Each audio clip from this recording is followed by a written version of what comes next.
So ఇవాళ topic ఏంటంటే plasma therapy అనమాట. ప్రజెంట్ ఉన్న సిచ్యువేషన్లో కరోనా వైరస్కి ఇది ఒక బెస్ట్ ట్రీట్మెంట్ అనమాట. ఆల్మోస్ట్ ఇండియాలో ఉన్న చాలా స్టేట్స్ దీన్ని ఇంప్లిమెంట్ చేస్తున్నాయి. ఫస్ట్ కేరళ చేసింది, ఆ తర్వాత ఇంకా Indian council of medical research వాళ్ళు మిగతా స్టేట్స్ అన్నిటికీ పర్మిషన్ ఇచ్చేశారు. తెలంగాణలో గాంధీ మెడికల్ కాలేజ్ వాళ్ళు చేస్తున్నారు.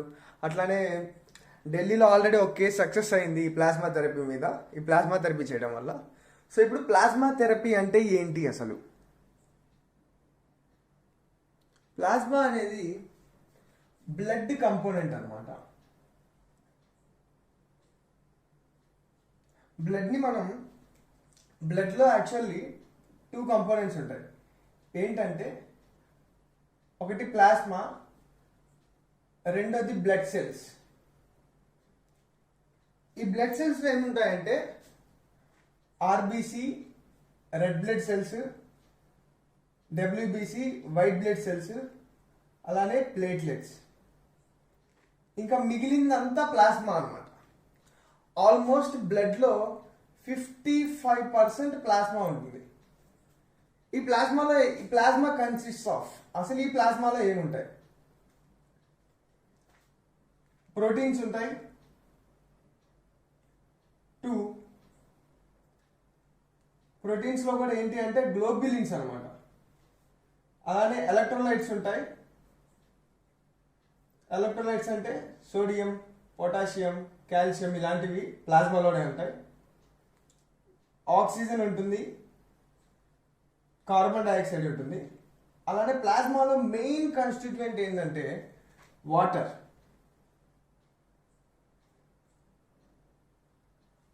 ఈ ప్లాస్మాలో 92% వాటర్ ఉంటుందన్నమాట. మిగిలిన 7% ఈ ప్రోటీన్స్, ఎలక్ట్రోలైట్స్, ఆక్సిజన్ కానీ, కార్బన్ డైఆక్సైడ్ కానీ, అలానే హార్మోన్స్ కానీ ఎక్సెట్రా, ఇట్లా ఇవన్నీ ప్లాస్మాలోనే ఉంటాయి. సో బ్లడ్లో 2 కంపోనెంట్స్ ఉంటాయి. ఒకటి ప్లాస్మా, రెండోది బ్లడ్ సెల్స్. బ్లడ్ సెల్స్లో ఆర్బీసీ వచ్చేస్తుంది, డబ్ల్యూబీసీ, ప్లేట్లెట్స్, ఈ 3 బ్లడ్ సెల్స్ కిందకి వచ్చేస్తాయి. ఈ మిగిలిన ప్లాస్మాలో ఏముంటాయంటే 92% వాటర్ ఉంటుంది ప్లాస్మాలో. మిగిలిన 7%లో ప్రోటీన్స్ ఉంటాయి. ప్రోటీన్స్లో కూడా మెయిన్గా గ్లోబ్యులిన్స్. గుర్తుపెట్టుకోండి, గ్లోబ్యులిన్స్ అనేది మెయిన్. ఇంకా ఈ ప్లాస్మా థెరపీలో మనం గ్లోబ్యులిన్స్ గురించి చదువుతాం. అలానే ఎలక్ట్రోలైట్స్ ఉంటాయి, సోడియం కానీ, పొటాషియం కానీ, కాల్షియం, మెగ్నీషియం, క్లోరైడ్స్, అలానే HCO3- అంటే బైకార్బోనేట్స్ ఉన్నాయి కాబట్టే ప్లాస్మా అనేది pHని మెయింటైన్ చేస్తూ ఉంటుంది. ఆల్కలైన్ నేచర్ని ఇచ్చింది అనమాట బ్లడ్కి. గుర్తుపెట్టుకోండి, ఆల్కలైన్ నేచర్ ఇచ్చేది ఎవరంటే ప్లాస్మా. ఎందుకు అంటే బైకార్బోనేట్స్ ఉండడం వల్ల. అలానే ప్లాస్మాలో హార్మోన్స్ ఉంటాయి. మెయిన్ కాన్స్టిట్యూయెంట్ ఆఫ్ ప్లాస్మా ఏంటి అంటే 92% వాటర్ ఉంటుంది అన్నమాట. ఇది మెయిన్. నెక్స్ట్ తెలుసుకోవాల్సింది ఏంటంటే గ్లోబ్యులిన్స్. ఈ గ్లోబ్యులిన్స్ ఇంకో పేరు ఇమ్యూనోగ్లోబ్యులిన్స్. సో గ్లోబ్యులిన్స్ అనేవి ప్లాస్మాలో ఒక కంపోనెంట్ అనమాట. ప్లాస్మాలో ఒక కంపోనెంట్ గ్లోబ్యులిన్స్, ఇది మెయిన్. సో ప్లాస్మా థెరపీ అనేది ఏంటి అని తెలుసుకోవాలంటే ముందు గ్లోబ్యులిన్స్ గురించి తెలుసుకోవాలి. ఈ గ్లోబ్యులిన్స్కి ఇంకో పేరు ఇమ్యూనోగ్లోబ్యులిన్స్ అనమాట. ఇవి 5 టైప్స్ ఉంటాయి. ఏవేంటి అంటే immunoglobulin A, immunoglobulin G, immunoglobulin D, immunoglobulin E, immunoglobulin M. వీటినే IgA, IgG, IgD, IgE, IgM అంటాం. ఇవేంటి అంటే యాంటీబాడీస్. సో అంటే సహజంగా నార్మల్గా మన ఎవ్రీ హ్యూమన్ బాడీ, ఈ ఎన్విరాన్మెంట్లోనే, హ్యూమన్ బాడీ చుట్టూ ఎన్విరాన్మెంట్లో చాలా ప్యాథోజన్స్ ఉంటాయి అనమాట. అవేంటంటే ఒక్కొక్కసారి మన బాడీలోకి వెళ్ళినా కూడా మనకి ఏ డిసీజ్ ప్రొడ్యూస్ అవ్వదు, డిసీజ్ అనేది రాదు. ఎందుకంటే మన బాడీలో ఇవి మెయిన్ డిఫెన్స్ మెకానిజం అనమాట. ఒక రకంగా చెప్పాలి అంటే వీటిని ఎవరు సింథసైజ్ చేస్తారు అంటే WBC, white blood cells. Blood సెల్స్లో వైట్ బ్లడ్ సెల్స్ అని చెప్పారు కదా, ఈ వైట్ బ్లడ్ సింథసైజ్ చేసేవి ఈ యాంటీబాడీస్. సో ఎప్పుడైనా మన బాడీలోకి ఏమైనా వైరస్ వచ్చినా, బ్యాక్టీరియా వచ్చినా, లేకపోతే ఏమైనా ఫంగస్ ఎంటర్ అయినా సరే, ఏమైనా సరే ఫారిన్ బాడీ అంటే యాంటీజెన్స్, బయట నుంచి వచ్చేవి యాంటీజెన్స్ అంటాం. ఆ యాంటీజెన్స్ అనేవి హ్యూమన్ బాడీలోకి, మనిషి శరీరంలోకి వచ్చినప్పుడు మన బాడీలో ఈ 5 ఏం చేస్తాయంటే వాటిని చంపేస్తాయి. వాటిని చంపేయడం వల్ల ఏమవుతుందంటే ఆ మనిషి ఇంకా డిసీజ్ ఫ్రీ అయిపోతాడు అనమాట. డిసీజ్ ఇంకా ఆ మనిషికి రాదు. ఒకవేళ ఇన్ కేస్ వీటి వల్ల కాలేదనుకోండి, అప్పుడు డిసీజ్ వస్తుంది. ఫర్ ఎగ్జాంపుల్ ఇప్పుడు కరోనా వైరస్ ఉంది. ఈ కరోనా వైరస్ వచ్చినప్పుడు ఫస్ట్ మనిషి బాడీ అనేది ట్రై చేస్తుంది అనమాట. ఈ 5 కలిసి ట్రై చేస్తాయి ఏంటి, కరోనా వైరస్ని బయటికి పంపించడానికి. కానీ ఇన్ కేస్ ఆ కరోనా వైరస్ని పంపించలేకపోతే అప్పుడు ఇంకా ఆ పేషెంట్లో కరోనా వైరస్ అనేది పాజిటివ్ అయిపోయి సిమ్టమ్స్ సివియారిటీ అనేది పెరిగిపోతుంది అనమాట. సో ఈ మెయిన్ యాంటీబాడీస్ ఎక్కడ ఉంటాయి అంటే ప్లాస్మాలో ఉంటాయి. ఇది ఎవరు సింథసైజ్ చేస్తారు అంటే ఈ యాంటీబాడీస్ని WBC సింథసైజ్ చేస్తారు అనమాట, వైట్ బ్లడ్ సెల్స్. సో ఇంకా క్లియర్గా చెప్పాలి అంటే ఫర్ ఎగ్జాంపుల్ ఇప్పుడు బయట నుంచి ఒక హ్యూమన్ బాడీలోకి, ఇది హ్యూమన్ బాడీ అనుకోండి, హ్యూమన్ బాడీలోకి బయట నుంచి ఏ అనే డిసీజ్ వచ్చింది. ఫర్ ఎగ్జాంపుల్ ఏ అనే డిసీజ్ వచ్చింది, ఏ అనే వైరస్ వచ్చింది అనుకోండి. అప్పుడు ఏమవుతుందంటే హ్యూమన్ బాడీలో ఈ వైట్ బ్లడ్ సెల్స్ ఏం చేస్తాయి అంటే A' ఎగ్జాంపుల్ చెప్తుందంటే A' అనే యాంటీబాడీస్ని ప్రొడ్యూస్ చేస్తాయి, రిలీజ్ చేస్తాయి. దీనివల్ల ఏమవుతుందంటే ఈ A' అనే యాంటీబాడీ ఈ ఏ అనే బయట నుంచి వచ్చిన ప్యాథోజన్ని చంపేస్తాయి. అప్పుడు ఆ మనిషికి ఇంకా డిసీజెస్ ఏం రాదనమాట, ఆ డిసీజ్ ఏం రాదు. ఇట్లా ఎప్పుడైనా సరే హ్యూమన్ బాడీలోకి బయట నుంచి వచ్చిన ఫారెన్ ప్యాథోజన్కి దానికి తగ్గట్టుగా హ్యూమన్ బాడీ అనేది కొన్ని యాంటీబాడీస్ని రిలీజ్ చేస్తాయి. ఈ యాంటీబాడీస్ ఎక్కడ ఉంటాయి అంటే ప్లాస్మాలో ఉంటాయి. అది మెయిన్. సో ఈ ప్లాస్మా థెరపీని ఏమంటాము అంటే కన్వల్జెంట్ ప్లాస్మా థెరపీ అంటాం. కన్వల్జెంట్ అంటే ఆల్రెడీ కరోనా వైరస్ నుంచి కోలుకుంటున్న వ్యక్తి అనమాట. కన్వల్జెంట్ అంటే అది ఒక వ్యాధి నుంచి కోలుకుందాం, ఒక డిసీజ్ నుంచి కోలుకుంటున్న వ్యక్తిని కన్వల్జెంట్ అంటాం ఆ పీరియడ్ని. ఇప్పుడు ఏం చేస్తారంటే కరోనా వైరస్ నుంచి కోలుకుంటున్న వ్యక్తిలో కరోనా వైరస్కి తగ్గ యాంటీబాడీస్ ఉంటాయి. ఇక్కడ చెప్పాను కదా, ఇప్పుడు ఏ అనేది వచ్చినప్పుడు బాడీలో A' అనే యాంటీబాడీస్ ప్రొడ్యూస్ అవుతాయి. మరి కరోనా వైరస్ అనేది ఈ పేషెంట్కి వచ్చినప్పుడు ఫర్ ఎగ్జాంపుల్ ఇక్కడ ఒక 25 years మెయిల్ పేషెంట్ ఉన్నాడు, అతనికి కరోనా వైరస్ పాజిటివ్ వచ్చింది. ట్రీట్మెంట్ ఇచ్చిన తర్వాత నెగిటివ్ వచ్చేసింది. సో ఇప్పుడు అతనికి కరోనా వైరస్ లేదు, వచ్చి వెళ్ళిపోయింది. కానీ అతని బాడీలో కరోనా వైరస్కి సంబంధించిన యాంటీబాడీస్ మాత్రం అలానే ఉంటాయి. ఎక్కడ ఉంటాయి ఆ యాంటీబాడీస్? ప్లాస్మాలో ఉంటాయన్నమాట ఈ యాంటీబాడీస్ని. సో ఇప్పుడు ఈ కన్వల్జెంట్ ప్లాస్మా థెరపీ అంటే ఏంటంటే అలా కరోనా వైరస్ వచ్చి వెళ్ళిపోయిన పేషెంట్లలో యాంటీబాడీస్ని ఎక్స్ట్రాక్ట్ చేసి ఎవరికైతే ఇమ్యూనిటీ బాగా వీక్గా ఉంటుందో అంటే కరోనా వైరస్ పేషెంట్స్లో, మిగిలిన కరోనా వైరస్ పేషెంట్స్లో కొంతమందికి ఇమ్యూనిటీ బాగా వీక్గా ఉంటుంది. ఇప్పుడు అబోవ్ 60 years కానీ 50 years ఉన్న వాళ్ళకి ఏమవుతుందంటే వైట్ బ్లడ్ సెల్స్ అనేవి డిక్రీజ్ అవుతాయి.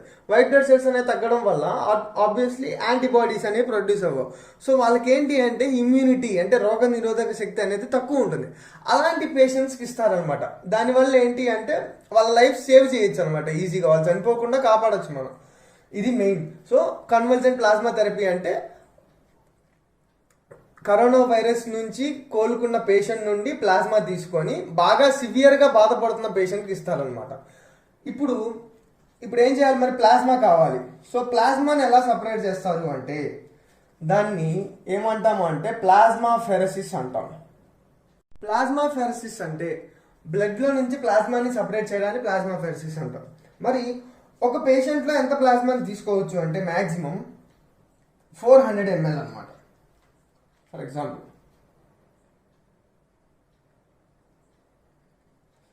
ఈ 400 ml ఇప్పుడు ఒక పేషెంట్ నుండి అంటే కరోనా వైరస్ ఫ్రీ అయిన పేషెంట్ నుండి అతని బాడీలో 400 ml ప్లాస్మా తీసుకున్నాం. ఈ ప్లాస్మాలో చాలా ఉంటాయి, ఇవన్నీ ఉంటాయి, ప్రోటీన్స్ ఉంటాయి, ఎలక్ట్రోలైట్స్ అంటే యాంటీబాడీస్, ఎలక్ట్రోలైట్స్ కానీ హార్మోన్స్ అన్నీ ఉంటాయి. ఇప్పుడు అందులో నుంచి యాంటీబాడీస్ని ఎక్స్ట్రాక్ట్ చేస్తే ఈ 400 ml ప్లాస్మా తీసుకుంటాం కదా, ఈ 400 ml ప్లాస్మా నుంచి మనం ఎంతమంది కరోనా పేషెంట్స్ సేవ్ చేయొచ్చు అంటే మ్యాక్సిమం 2. అంటే ఈ 400 ml నుంచి ఒక్కొక్క పేషెంట్ని ట్రీట్ చేయాలి అంటే ఒక్కొక్కరికి మినిమం మ్యాక్సిమం 200 ml కావాలన్నమాట. అంతే. ఒక కరోనా వైరస్ ఫ్రీ అయిన పేషెంట్ నుంచి మనం 400 ml ప్లాస్మా తీసుకుంటే ఆ 400 ml తీసుకున్న ప్లాస్మా నుండి కేవలం 2 మాత్రమే లైఫ్ సేవ్ చేయగలం. ఇది మెయిన్.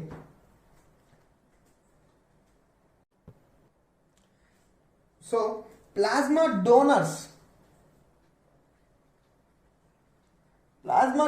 అనే వాళ్ళు తక్కువైపోతున్నారు అనమాట. ఎందుకంటే ప్లాస్మా ఇప్పుడు బ్లడ్ డొనేట్ చేసినంత ఈజీ కాదు ప్లాస్మా డొనేట్ చేయడం అంటే. ప్లాస్మా డొనేషన్ చేయడం అంటే ఇండైరెక్ట్గా ఎలక్ట్రోలైట్స్ పోతున్నట్టే మన బాడీలో, అలానే హార్మోన్స్ పోతున్నట్టే, అలానే మెయిన్గా యాంటీబాడీస్. ఇది మెయిన్ థింగ్. సో ఒక మనిషి ప్లాస్మా డొనేట్ చేస్తున్నాడు అంటే అతని బాడీలో యాంటీబాడీస్ పోయినట్టే. కానీ ఇప్పుడు ఈ కరోనా వైరస్ని ట్రీట్ చేయడానికి మనకి ఎవరి ప్లాస్మా కావాలి అంటే ఆల్రెడీ కరోనా నుంచి కోలుకుంటున్న పేషెంట్ నుంచి మనం ప్లాస్మా ఎక్స్ట్రాక్ట్ చేయాలి. నేనో ఇప్పుడు నార్మల్ పేషెంట్స్ ఇస్తానంటే కుదరదు. ఆల్రెడీ కరోనా నుంచి కోలుకున్న వ్యక్తి మాత్రమే ఇవ్వాలి ప్లాస్మా. సో ఇప్పుడు ఏమవుతుంది, ప్లాస్మా డోనర్స్ ఎందుకు తక్కువ అవుతున్నారంటే ఆల్రెడీ ఆ పేషెంట్కి కరోనా వచ్చి బాగా వీక్ అయిపోయి ఉంటాడు. ఇప్పుడు అలాంటి పేషెంట్ దగ్గర ప్లాస్మా తీసుకుంటే అంటే ఇంకా వీక్ అయిపోతారు అనమాట. వాళ్ళ ఇమ్యూన్ సిస్టమ్ అనేది చాలా లో పడిపోతుంది. అందుకని చాలా మంది జనాలు ఏంటంటే చాలా భయపడుతున్నారు అనమాట. ఏంటి, సో ఆల్రెడీ పాపం చాలా వీక్ అయిపోయి ఉంటారు, ఇంక ఇప్పుడు ప్లాస్మా ఇచ్చేస్తే ఇంకా వీక్ అయిపోయి ఉంటారు. అంటే చిన్న చిన్న వాటికి కూడా ఈజీగా సఫర్ అయిపోతుంటారు. ఊరుకునే జ్వరాలు, జలుబు ఇలా అన్నీ ఈజీగా వాళ్ళ బాడీ అనేది సఫర్ అయిపోతూ ఉంటుంది అనమాట. ఇదొక మిత్. కాకపోతే ఇంకోటి ఏంటంటే సహజంగా ప్లాస్మాలో ఉండేవన్నీ మనం ఈజీగా రీస్టోర్ చేసుకోవచ్చు. ఇమ్యూనోగ్లోబులిన్స్ అనేవి మ్యాక్సిమం 24 to 48 అవర్స్లో రీస్టోర్ అయిపోతాయి. అసలు రీస్టోర్ అనే కాదు, ఇమ్యూనోగ్లోబులిన్స్ అనేవి ఎవరు ప్రొడ్యూస్ చేస్తారంటే WBC, మెయిన్గా బీ సెల్స్ అనమాట. ఇది అవసరం లేదు, సో గుర్తుపెట్టుకోండి. బీ సెల్స్ అంటే మామూలుగా అందరూ అనుకునే అంత కాదు, అసలు భయపడాల్సిన పనే లేదు. ప్లాస్మా డొనేషన్ అనేది చాలా సేఫ్. ఇంకా బ్లడ్ డొనేట్ చేసిన తర్వాత మీకు ఫర్ ఎగ్జాంపుల్ బ్లడ్ డొనేషన్ చేస్తే 7 days పడుతుంది. ఏంటి, ప్రీ ఎరిథ్రోసైడ్ దగ్గర నుంచి రెటిక్యులోసైట్ ఫామ్ అవడానికి, అంటే మీకు ఒక ఆర్బీసీ ఫామ్ అవడానికి 7 రోజులు పడుతుంది. కానీ ప్లాస్మా డొనేషన్ చేస్తే అట్లా కాదు. సరైన క్వాంటిటీ ఆఫ్ ఫుడ్ కానీ, ప్రోటీన్స్ కానీ, ఎలక్ట్రోలైట్స్ కానీ అన్నీ సరిగ్గా తీసుకుంటే వితిన్ 24 to 48 అవర్స్లో ప్లాస్మా అనేది ఈజీగా రిస్టోర్ అవుతుంది.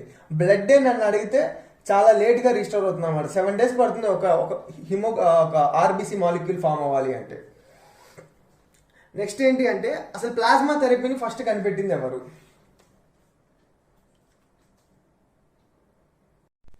సో ఈ ప్లాస్మా థెరపీని ఫస్ట్ కనిపెట్టింది ఎవరంటే ఎమిల్ వాన్ బెహరింగ్ అనే అతను. హీఈస్ ఎ జర్మన్ ఫిజియాలజిస్ట్ అనమాట. అతను 1901లో ఈ ప్లాస్మా డిప్తీరిక్ యాంటీటాక్సిన్ ని కనిపెట్టాడు. 1901లో అతనికి నోబెల్ ప్రైజ్ కూడా వచ్చిందనమాట. ఎమిల్ వాన్ బెహరింగ్ అనే అతను డిప్తీరియా అనే డిసీజ్ కి యాంటీటాక్సిన్ ని కనిపెట్టాడు అనమాట. హార్స్ సీరం నుంచి కనిపెట్టాడు. So he's the one who invented plasma therapy అనమాట. ప్లాస్మా థెరపీ ఇచ్చినా సరే సక్సెస్ రేట్ ఉంటుందా లేదా అనేది దేని మీద డిపెండ్ అయి ఉంటాయి అంటే ఫస్ట్ది వైరల్ ఎక్స్టెంట్. అంటే ఆ పేషెంట్లో వైరస్ అనేది ఎంతవరకు ఎక్స్టెంట్ అయ్యింది, ఎంతవరకు డెవలప్ అయ్యింది. సో వైరస్ అనేది మన బాడీలోకి వెళ్ళిపోయిన తర్వాత మన బాడీ డిఎన్ఏనే యూజ్ చేసుకొని అవి రిప్రొడక్షన్ జరుగుతూ ఉంటాయి అన్నమాట. లోపల పెరిగిపోతూ ఉంటాయి దాని నెంబర్ అనేది. సో ఆ పేషెంట్లో వైరల్ ఎక్స్టెంట్ అనేది ఎంత ఉంది. సెకండ్ మెయిన్ అనమాట ఇది ఏజ్ ఫ్యాక్టర్. అది సో కరోనా వైరస్ నుంచి ఒక పేషెంట్ ట్రీట్మెంట్ కావాలి అంటే ఏజ్ ఫ్యాక్టర్ కూడా మెయిన్. ఎందుకంటే ఇప్పుడు సపోజ్ అబోవ్ 60 వాళ్ళు ఏంటంటే వాళ్ళకి ప్లేట్లెట్స్ కానీ, WBC కానీ, ఈ యాంటీబాడీస్ కానీ చాలా తక్కువ ఉంటాయి. రోగ నిరోధక శక్తి, ఇమ్యూనిటీ పవర్ అనేది తక్కువ ఉంటుంది అనమాట.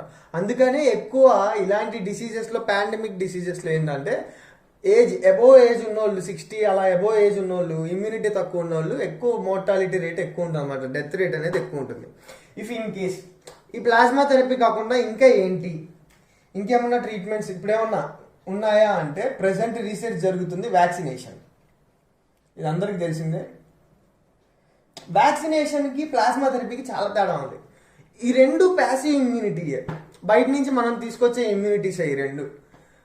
కానీ ప్లాస్మా థెరపీ ఏంటంటే యాంటీబాడీస్ని ఇస్తాం, మనం డైరెక్ట్గా యాంటీబాడీస్ని ఇచ్చేస్తాం. కరోనా వైరస్కి సంబంధించిన యాంటీబాడీస్ని ఆ పేషెంట్కి ఇచ్చేస్తాం. కానీ వ్యాక్సినేషన్లో ఏం జరుగుతుందంటే ప్యాథోజన్ని ఇంట్రొడ్యూస్ చేస్తాం అనమాట బ్లడ్లోకి.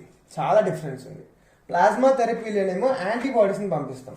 వ్యాక్సినేషన్లో ఏం చేస్తామంటే డైరెక్ట్ కరోనా వైరస్ ప్యాథోజన్ ఉంటుంది కదా, ఆ ప్యాథోజన్ని కిల్ చేసి ఇన్విట్రీలో కిల్ చేసి దాన్ని హ్యూమన్ బాడీలోకి పంపిస్తాం అనమాట.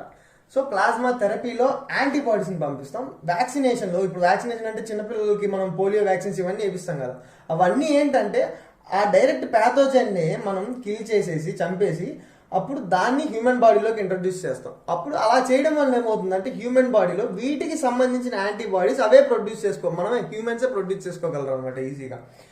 ఇదొకటి వ్యాక్సినేషన్. రెండోది ఏంటి అంటే present monoclonal antibody production. Monoclonal antibody production అంటే సింథటిక్ యాంటీబాడీస్. అంటే ఒక ఫర్ ఎగ్జాంపుల్ కరోనా వైరస్ యాంటీబాడీని తీసుకుంటారనమాట. తీసుకొని సేమ్ దానికి తగ్గట్టుగానే యాంటీబాడీస్ని ఇన్ విట్రోలో ల్యాబ్లో ప్రొడ్యూస్ చేస్తారు, సొంతగా ఓన్గా ప్రొడ్యూస్ చేస్తారు అనమాట.